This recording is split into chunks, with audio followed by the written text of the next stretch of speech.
Basically, all of the main DPS classes in Wrath that can be Orc or Troll will all start in Durotar, making it the most heavily dense populated zone on a fresh server. Early on, your choices of abilities are limited and the mobs are generally really far apart. This makes classes that can attack and then move in between their swing timers very strong, as they can align themselves for the next step on their route.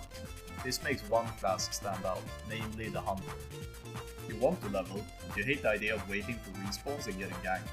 The easiest way to avoid this is by separating yourself from the pack early on. If your first 20 to 30 minutes of gameplay is real solid, it can make the remaining 10 hours feel like a breeze rather than hell on earth. The Hunter can utilize swing timers more heavily than any other class, making their early DPS the highest in the game by far. As your ranged and melee swing timers are not shared, you can weave in auto attacks of respective source of physical damage.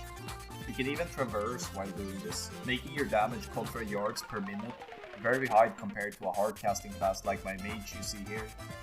On Whitemane, quest drops are gonna be shared, making questing with a friend both safer and faster than doing it alone.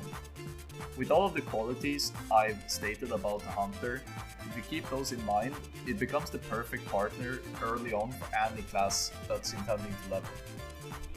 As you have no access to movement increasing abilities or mounts early on, moving in between dot ticks or swings becomes naturally important to you.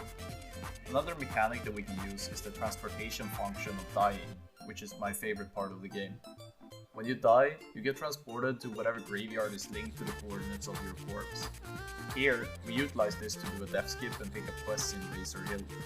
This tool of death skipping is very powerful early on, as the punishment for dying is limited to durability on your items. After level 10, death skipping becomes more of a carefully calculated decision, but can still at times be faster than running or using mount to get where you want to go next.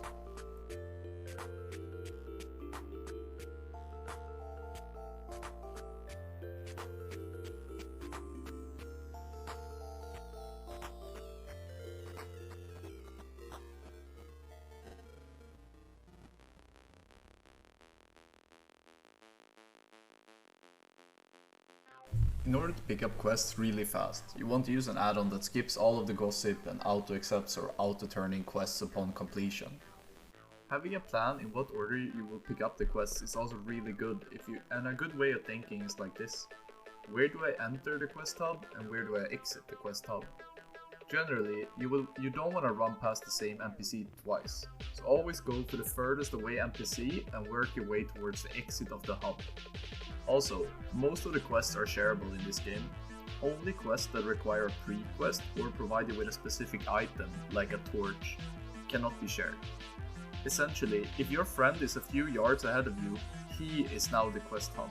He can reach the NPC before you and share the quests. Meanwhile, you can already be on your way killing mobs or buying reagents.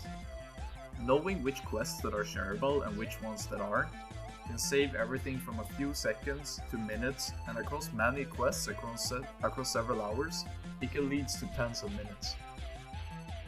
Now, these are all general stuff that makes leveling faster, and I don't have a lot more to add on general concepts when it comes to getting ahead early on. Once you got the fundamentals down, it comes down to micro, meaning how well you can play your class, and macro, which is the questing route you're taking. Just because a Hunter is the fastest class on paper, don't mean that you can utilize it fully. Maybe you would be faster as a Paladin, as the playstyle would suit you better, or you have more experience, which would lead to bigger pulls being less risky than if you were on another class. I'll just let the video roll from here on out, as it shows me and my friend Tite going to level 10. After level 10, you get to go to the Barrens, and your options opens up in terms of route and questing.